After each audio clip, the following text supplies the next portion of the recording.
turn to the second case on this morning's docket. That is case number 103120, State of Kansas v. Antonio Jermaine Armstrong.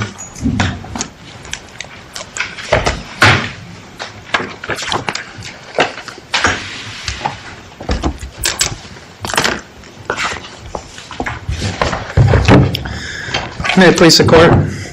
Samuel Shire of the Appellant Defender Office, appearing on behalf of the defendant appellant Antonio Armstrong. Your Honor, may I please reserve 3 minutes of rebuttal argument? 3 minutes is granted. Thank you, Your Honor. I would like to focus argument today primarily on Issue 1, the prosecutorial misconduct issue. Certainly, if this Court has questions about other briefed issues, please do redirect my argument. Moving to Issue 1, this Court's standard of review is twofold. First, this Court checks for prosecutorial error. If there is prosecutorial error, this Court decides whether that error is plain error. In doing so, it weighs several factors: whether the error was gross and flagrant, whether there was ill will on the part of the prosecutor, and the impact that the error had on the trial. So I'd like to further focus in on the 3 statements made during closing argument that were addressed in the brief. The first occurred during the initial closing argument, quote, "As you sit right there, you have an opinion. You don't get to share it yet until you deliberate, but you have an opinion. Every one of you has an opinion right now."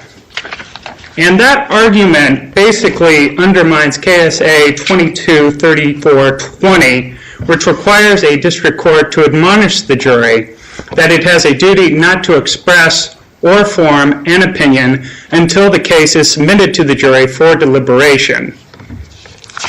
In this case, obviously the jury was instructed to that effect by the court. What the argument essentially did was encourage the jury to disregard that instruction from the district court. And I think that was very prejudicial to Mr. Armstrong in this case because, again, the statement was made during the initial closing argument. Essentially, what it's encouraging the jury to do is rely on their opinions before they've allowed Mr. Armstrong to explain the evidence and to explain why, in this particular case, the evidence demonstrates that he was not guilty of the state's charges. And in the brief, the state attempts to minimize the error of this argument by noting that it's natural for jurors to apprise evidence as it accumulates at trial. And I would not dispute that argument. I think that's true. And I think that's exactly the reason why the legislature passed the statute that it did, requiring the district court to admonish the jury to avoid doing that. The idea that the legislature had was to ensure that jurors are open-minded as possible as they begin deliberations. This statement essentially discouraged that jury from doing so. Moving to the second issue of misconduct, quote, "Do you believe the defendant? If you believe the defendant, he's a free man when you're done." The state went on to argue, quote, "There's no crime if you believe him. What he's told you is self-defense or defense of another. He's a free man." I believe this argument appeals to the jurors' sense of duty to protect their community, reminding the jurors that Mr. Armstrong would be a free man if he were acquitted, essentially asks the jurors to focus on whether that would be a good thing for their community. And in this particular case, that was very prejudicial given the evidence that was admitted at trial. I think a jury would have reason to pause to wonder if it was safe for Mr. Armstrong to be in their community. There was some testimony, some of his testimony, that implicated him in drug dealing activity. Certainly, if this jury accepted Mr. Armstrong's theory of defense, he was not guilty of any homicide offense, or at least that could be the rational inference of his testimony. But at the same time, he did have a way of finding himself in situations that culminated in violence. And isn't that really all that when you read it in context, it seems to me that's what the prosecutor was arguing. That if you accept the defendant's story, it's self-defense. So is it just a poor choice of words? I mean, would you have been making the same argument if the prosecutor had said he's either guilty or not guilty? It's self-defense? Is it just that the use of the word free man is what makes this an objectionable argument? Yes, Your Honor. I would, I guess, caveat that a little bit, that in the brief we discuss how this is not really technically accurate. The jury could have believed Mr. Armstrong's testimony and still interpreted that evidence in a way that supported a homicide offense. But generally speaking... The prosecutor had already gone through that, and had already told him they had to go through the lesser included defenses and explained why none of those fit under the evidence. So now he's getting down to the point, you're left with self-defense or not. So, I mean, I don't think in context that I at least read it as being an attempt to direct them away from lesser included offenses. Well, Your Honor, I would say that perhaps this argument could have served two purposes, but I think its primary effect, or its primary intention, was to remind the jury that Mr. Armstrong would be a free man. I think it's important that the prosecutor emphasize this. He said it back to back. He's going to be a free man. He's going to be a free man if you decide he acted in self-defense. And I think if you read this in context, the implication is quite clear that he's asking the jury, is this a good thing? Do you want Mr. Armstrong as a free man?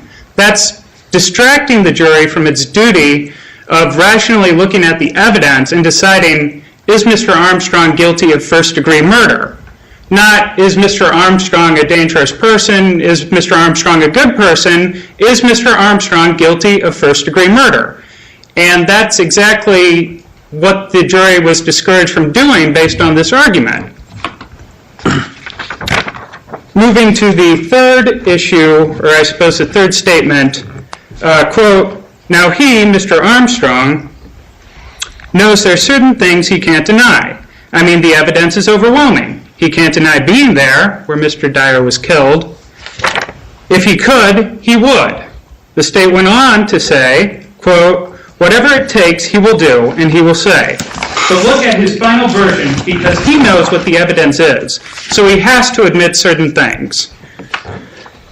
Now, this argument basically told the jury that if Mr. Armstrong could have plausibly lied about being at the scene of the crime, he would have. That is a direct comment on Mr. Armstrong's credibility as a witness. That might be true in a lot of cases, but how do we factor in the fact that Armstrong told the jury, all of those other statements I made, I looked at the reports and I wove a story that fit the reports. Isn't this just a repetition of what Armstrong already testified to? Well, Mr. Armstrong testified that he had lied in the past. That doesn't mean that he would have lied at trial if he could have. I think Elnicky is quite clear on this. With the defendant's final recounting of events, the prosecutor cannot comment adversely on his credibility on that final recounting of events. And I think it's important to look at the specific language that the prosecutor used in this argument. Now, he knows there are certain things he can't deny. I mean, the evidence is overwhelming. He can't deny being there. The reason he can't deny being there is not because he wasn't actually there, which is the argument that the state is trying to make in the brief, trying to couch this as. The reason the prosecutor is saying that Mr. Armstrong can't deny being there is because the evidence is overwhelming. If the evidence wasn't overwhelming, according to this argument, Mr. Armstrong would have denied being at the scene of the crime. And so this is a direct comment on his credibility. And the implication, it goes further. If Mr. Armstrong would have lied if he could have lied, it stands to reason that he lied about everything that he could have plausibly gotten away with. And that's essentially what this argument did. And it commented directly on his credibility and had a serious effect on the impact of this trial. Moving to the reversibility component of the test, I believe the errors are gross and flagrant. There are 3 incidents of misconduct. There's a motion in limine. Excuse me, counsel, just as a matter of common sense, should it matter whether the prosecutor's errors are intentional or motivated by ill will, or should any of that matter? I know it has mattered, but should it as a matter of common sense? Does it matter to the defendant? Yes, Your Honor. I do believe Your Honor has a point. The bottom line here is whether Mr. Armstrong received a fair trial. Right. If And whether the prosecutor was momentarily stirred to something he or she should not have done versus vindictive, horrible, mean, not appreciating their role as a public advocate person. I mean, does that make any difference to the ultimate question of whether the defendant is getting a fair trial? My personal opinion is no. As you mentioned, that's not the way that this court has traditionally looked at these cases. I think the reason we've asked about ill will and gross and flagrant, which seems to be pretty related to ill will a lot of the time. I just wanted to know what you thought about that, because I think courts go both ways on that, whether it matters or not. Yes, Your Honor. I see it, the ill will component is essentially, I mean, it would act similar to the suppression rule. It would discourage, I suppose it would discourage, the purpose of it is to discourage. Deter? Yes, Your Honor. Now, that being said, it doesn't matter if a prosecutor has ill will or not. If he says something that's very prejudicial to a defendant, in the best of intentions, it's still very prejudicial to the defendant. The ill will doesn't matter as far as whether the defendant received a fair trial or not. But do we completely dismiss ill will as a factor in your view? I certainly believe this court could. Whether it chooses to do so is a matter of its discretion. Well, I understand that, but I understand that you could have a very inexperienced prosecutor who just did not know any better and was repeatedly doing things that were erroneous. And we would be hearing people up here argue that, well, this deprived the defendant of a fair trial, whether there was any ill will involved or not. So I'm asking, do you believe such a scenario would exist? Yes, I do, Your Honor. And does that mean that we should no longer consider ill will in our calculus for determining reversibility? Yes, Your Honor. I believe it would make more sense to focus primarily on whether there was error and then move to if the error was gross and flagrant, i.e. whether it was seriously prejudicial to the defendant.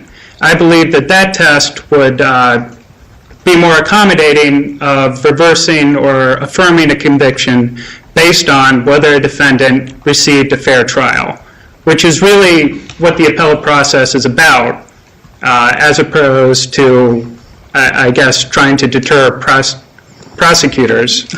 Or discipline. Yeah, there's an alternative route if disciplinary action is necessary. There are alternate routes that could be addressed. I believe personally that the appeal should be primarily focused on whether a defendant received a fair trial.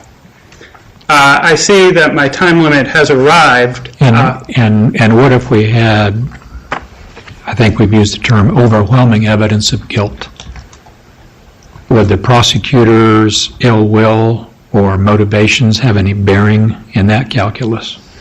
In other words, could the ill will be so bad, despite the amount of evidence involved, that a court would say, we're just not going to stand for this attack on the integrity of the judicial process?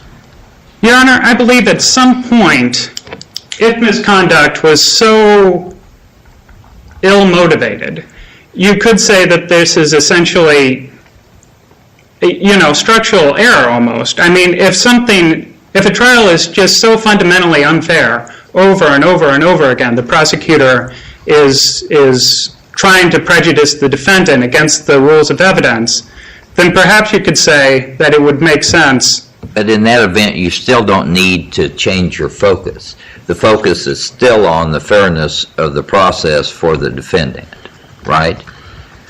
At the end of the day, yes, Your Honor. Do we have any further questions of counsel? Thank you, counsel.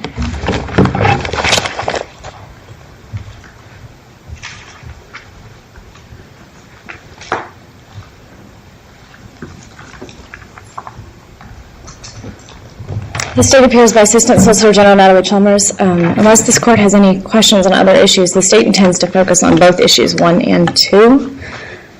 The opinion on guilt, the prosecutor should not have made the statement that they had formed an opinion.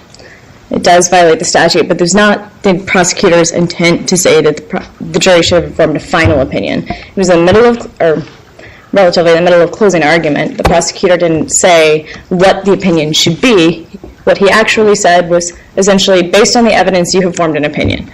We all know instinctively that this is true. In fact, defense counsel even said that's true. So I just can't see how this statement harmed him. It certainly isn't evidence, if you continue to use it, of ill will or gross and flagrant conduct. It happened once. It wasn't repeated. It does not violate any kind of long-standing rule. Ms. Chalmers, why do we have the statute? If it doesn't have the potential to harm, why did the legislature bother to say, don't do this, or admonish them not to do this? I think if the legislator had done a better statute and put the word final opinion in there, it would be a great statute. The legislator does statutes all the time that don't necessarily, just because they're there, doesn't mean that if they're violated, the whole trial is completely unfair. We have harmless error for a reason. I don't know why the legislator told the jury they can't form any opinion whatsoever. No matter what the legislator writes in a statute, the jury cannot listen to the evidence without forming an opinion. I'm not sure if that answered your Well, I question. think the point of the statute, though, is to tell people to work against their natural inclinations, isn't it? Yes, It's there for a reason. It's don't come to a final decisive that you will not listen to the other jurors. Because the whole purpose is to have a deliberation where the 12 get together and they talk to each other and they can be, yes. It's to not cement it. Tentative opinions, I mean, I have tentative opinions all the time in a case. I read things, I change my mind. Probably changed my mind since I've written this multiple times. But that doesn't mean that the jury is forming a final conclusive opinion and they're not willing to talk to each other. The prosecutor didn't ask for that in any way, shape, or form. I just can't see how it would have affected. To the second statement, what he's saying, the opinion on guilt or the not guilty versus guilty, the prosecutor here is arguing. He's arguing the evidence in the light most favorable to the state and the light most favorable to the defense, and is just not going out of his way to do the defense's job and argue every single way that there could possibly be a lesser included offense. Prosecution is not required to argue the defense's case for the defense attorney, or Armstrong in this case. If you believe the defendant, he's a free man, is using essentially slang language that the jury would understand. If you believe the defendant, he's not guilty. You have to acquit. Again, this wasn't repeated. There's no evidence of ill will. There's no gross or flagrant conduct, and there is no violation of a long-standing rule. As to the argument that now he knows there's certain things he can't deny, I mean, the evidence is overwhelming. He can't deny being there. He did actually twice in his original statements deny being there. The prosecutor here is making a fair comment on the evidence. Nothing. I mean, the defendant here did. He concocted stories. He looked at his evidence. He admits to this, that he concocted stories based on the evidence to try and find a plausible story. I think everything the prosecutor said in that statement is a fair comment on the evidence.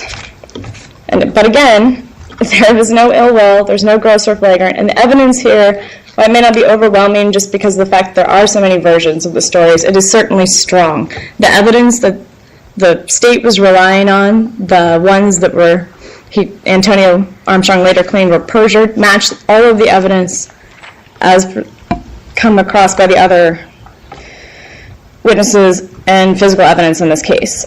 I'm going to briefly touch on the motion in limine. I messed up. I should have argued it wasn't preserved. There was no objection that there was a violation of the motion in limine. it's the defense counsel's job, according to your rules, that they have to preserve, or they have to point out where the evidence was objected to before it should come in. They didn't do so here, and they haven't argued any exceptions, so there's no way to reach this. There's no finding by the court here that there was a violation, and the motion in limine was granted in part. It wasn't granted, or it was a limited motion in limine. The district court judge said, if it slip up occurs, that's not going to be a violation of the motion in limine. They only point to one example of the worst of the use of the word victim. That is a just slip up. There's no violation here of the motion to eliminate, and there's certainly no evidence, as found by the district court, that the prosecutor didn't instruct its witnesses not to use the word victim. And then, as cited in my brief, I completely disagree that this motion to eliminate ever should have been granted in the first place. Moving on to the second issue, unless there are any other questions.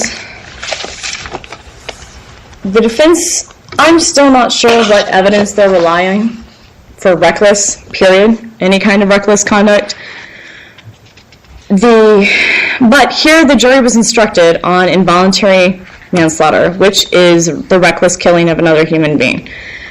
They did not convict the defendant of that, despite Antonio Armstrong. That is what he argued for in his closing. He said, I'm not guilty of anything at all. They didn't even charge me with the crime that I committed.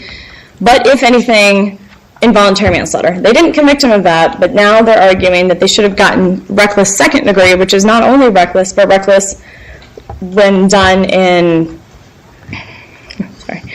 depraved heart murder fashion. If they can't get reckless, they can't get reckless plus. So any failure to give this instruction was harmless.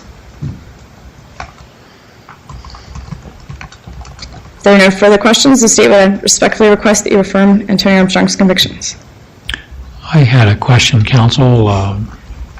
As was pointed out earlier when your opponent was at the lectern, and I think Justice Beyer mentioned this, for at least 10 years we've looked at some very specific factors on determining whether the misconduct would lead to a violation of a fair trial and therefore was reversible. Are you aware of any other factors that this court should consider besides ill will or gross and flagrant misconduct? Do you have any position on that? I mean, I do think generally what the prosecution tends to rely on is the nature of the evidence. It's overwhelming. There's no way that whatever misconduct occurred affected the result of the trial. That, to me, is still a crucial step in the analysis, that third portion of the test. As to anything else... So, like Tosh said, a really, really guilty defendant's not entitled to a fair trial? It's not that they're not entitled to a fair trial. They are entitled to a fair trial, but if the evidence overcomes anything the prosecutor said, then what the prosecutor did couldn't have affected the result, so the trial is still fair. That is what we argue when we argue the evidence was strong, or when I say things like he said the word opinion, but why would that have affected the result of the jury trial? Maybe he shouldn't have said that, but it didn't affect the result. And in order for the trial to be unfair, what the prosecutor said would have had to have some kind of impact on the jury's verdict. That's why we say, generally, if the judge instructs the jury to disregard the statement, then there's no impact. The error was cured. Error can be cured. As a follow-up to that, let's say the evidence was overwhelming and there was repeated misconduct by the prosecutor.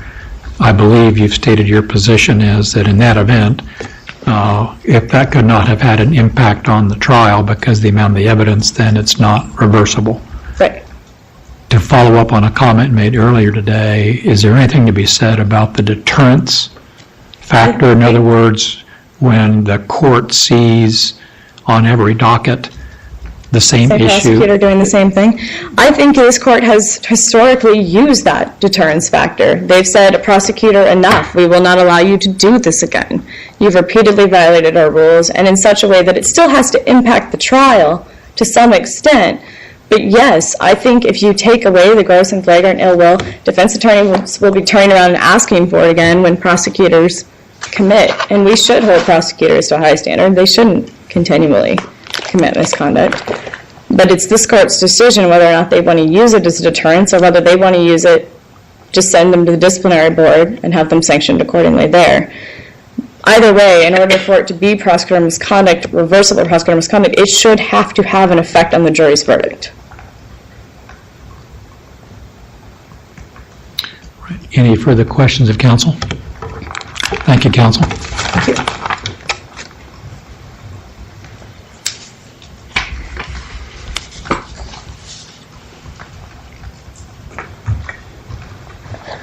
May it please the court, I would just like to briefly discuss the evidence that I believe entitled Mr. Armstrong to a reckless second-degree instruction.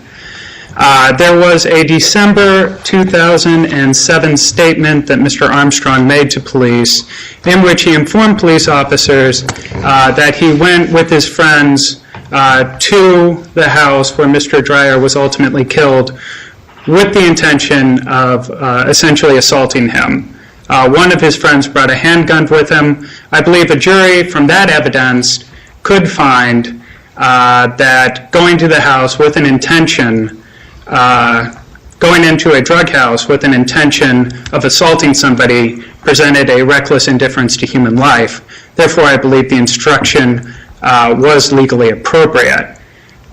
If this court has no further questions, I would be amenable to concluding my case at this time. Would you address the state's argument as to why the jurors' failure to find your client guilty of the reckless charge with which they were instructed means that this is harmless? Your Honor, I would say that reckless with indifference to human life is a much... If a jury was on the line whether there was intentional action or reckless action, it would be less inclined to say that action was merely reckless. It's another thing to say that was beyond reckless. That was reckless with indifference to human life, although it wasn't intentional. And I think the jury was entitled to make that decision based on the evidence. Are we to a point where, given your position on this, that trial courts just should automatically, almost automatically, instruct on every lesser included in a first-degree murder case, at least in this case? Because you can pull anything out of the record. You can speculate as to what could have happened to support each and every theory of a lesser included. Is Your that Honor, basically what you're advocating? Not quite, Your Honor, but I would say that a judge has to be extraordinarily deferential to the record. And if there is anything, this isn't the judge's opinion. If the jury could find the evidence, the judge must instruct. If they could reasonably convict. That's correct, Your Honor. It's not, if it's just outside the realm of reason. Yeah, irrational verdicts aside, if a jury could reasonably convict, even if it's not a good case, objectively speaking, from the perspective of the district court or an appellate court, the duty to instruct still exists. Statutorily. Yeah, That's correct, Your Honor. that could change. Stay tuned. Any more questions of counsel? Thank you, counsel. Thank you both, counsel, for your arguments this morning. Clerk will take this matter under advisement.